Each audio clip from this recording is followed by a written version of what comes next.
much and congratulations, Malcolm. I've visited you last year and it was a big experience for me. And thanks again for all these other talks and speeches. I think they're very excellent. So let me give you an overview of the past, present, and future of the endoscopic spine surgery. So what are my suggestions for that? As you all know, the conventional microscopic dorsal lumbar open discectomy or decompression worldwide is the golden standard treatment. And I started personally with endoscopic spine procedures in 2001. That means next year already 20 years. I have experience in cervical spine, thoracic spine, and lumbar spine. So when I started, I thought the endoscopic spine procedure will be the golden standard, become the golden standard, let me say, maybe in the next 4 or 5 years. Now it is 20 years ago, and as you consist with me, we are a small group of crazy surgeons, spine surgeons from the orthopedic field, trauma field, from the neurosurgeon field, who started with the endoscopic procedures and still far away from the golden standard. It's a pity from my point of view. If we first, something we always have to know, if we check the literature, if we follow articles in the literature, what is published, we have always to know endoscopic procedures are not endoscopic, or it's not equal endoscopic procedure or spine surgery. Why? As we could know today, first, there's a full endoscopic procedure, or like I do it under X-ray control, a particular endoscopic procedure. There's basically an inside-out technique or an outside-in technique. Exists the interlaminar approach or the transforaminal approach. And so we always, if we start to make a comparison, we always have to know what is the author, what is the surgeon talking about. And it's very hard to compare.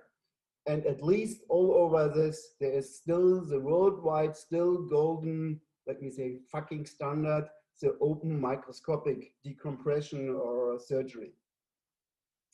Again, for all of you, for the understanding, for all these people who are not that much advanced.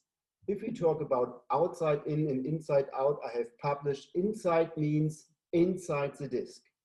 Outside means outside the disc, okay? This is my personal experience. I think it's not that much important.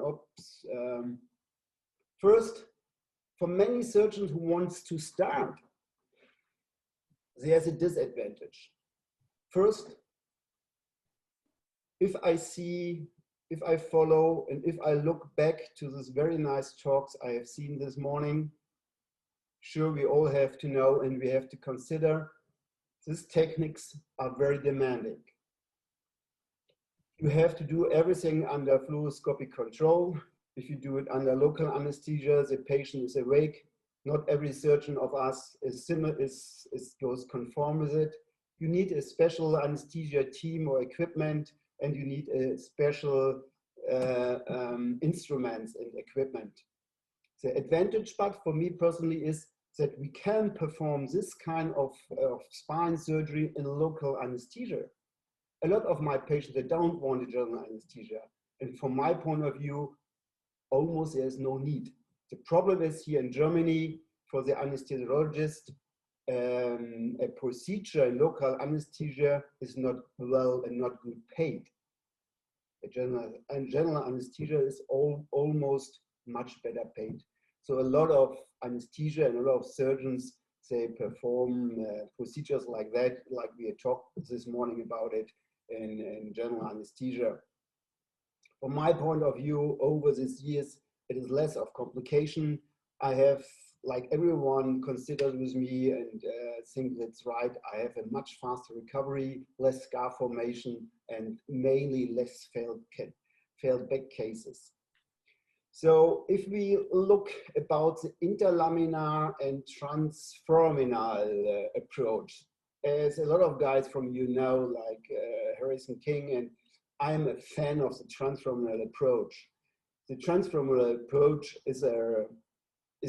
was a new technique because in the past, in the 70s and in the 80s, we wanted to have something different compared to the interlaminar approach. Why?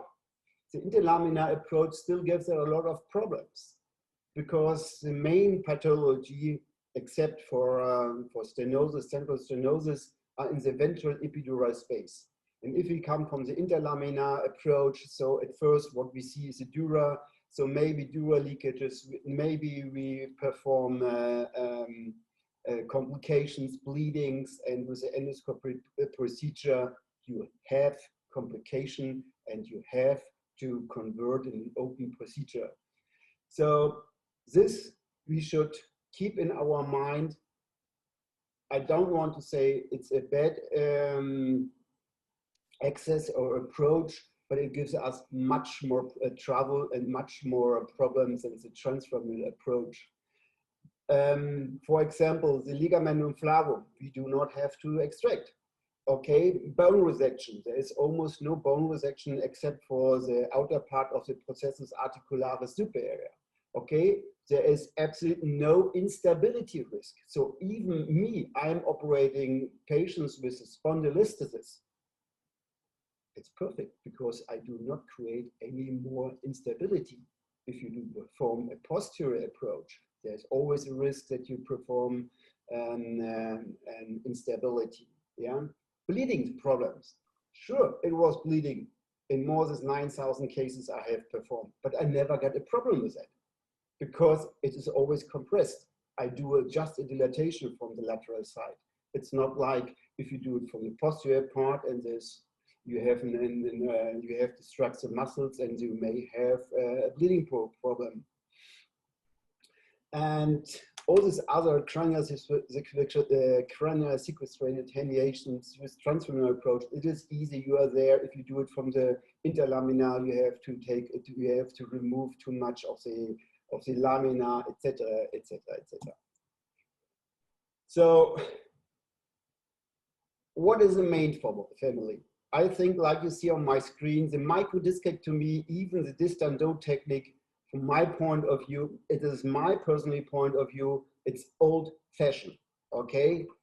What you need is dilatation device, retractors, transforaminal approaches you can't do with this kind of devices, cauda sequestrated herniation, you can do it, but it's tricky and you have to open up posterior of the dura sequestrated disc. For that, it is easy. You are absolutely right. You can't do or perform a very good, nice foraminotomy. Besides that, you create a lot of scar tissue.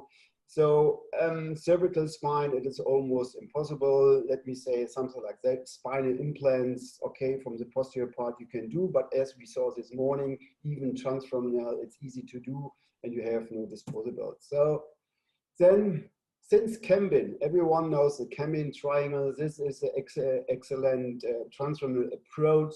So we can perform transforaminal procedures in spine. And I think almost with Tony Young, he was one of the first who described it, but he always was he said it's the inside-out technique. And then the endoscopic procedures in the 90s, beginning of 2000, did not become that good reputation because with the inside-out technique, it was, from my point of view, a wrong philosophy. So I'm an absolute fan of the outside-in technique. First, you have to treat the pathology, and then we see the feet nerve root. And if you want, you can additionally go into the disc. So what kind of devices? As maybe you all know, there's a transforaminal approach to L5, S1 with the YES system because you have no remas or burrs, things like that. It's very difficult. So it's easier in 4/5 and 3/4.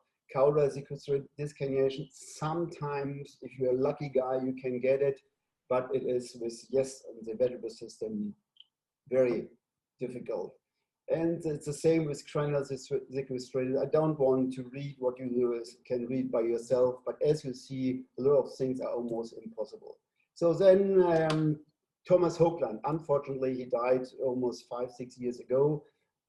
I was trained by Thomas Hoagland, and he started with the philosophy of reamers and things like that. And I was trained by him. And it was already much better, but still mainly level L5S1 gave us always a problem of narrow neuroforamen to reach the ventral epidural space, and it was very difficult. And over that time, he started a cooperation with a company of Germax, and they are selling this kind of instruments, the TESIS system. In the beginning, TESIS was the meaning for Thomas Hoagland Endoscopic Spine System. Now the meaning is they canceled the H, and it is a transfemoral endoscopic spine system. But still, with the system, you have a lot of problems. Some people are afraid of reaming because the approach is during X-ray control, and a lot of things are not that good possible. Thomas Hoagland, he went very mad with Joymax. They separated, and then he thought, okay, it's Joy Max, so I will start with Max more. And he started not to have reamers, he started to create burrs. And with the burrs, the approach was already much more direct.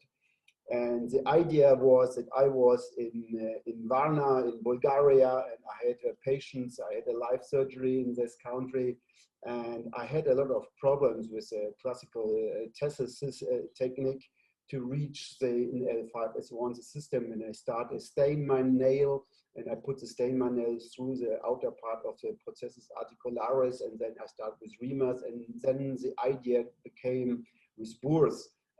But at least Thomas Hoagland, he created Maxmore. And over the years, I started, okay, a lot of things are with this system are difficult, and with this system it is easy, but sometimes some approaches and procedures I can't perform. And then I became the idea to create my own system. This is called now biceptivation.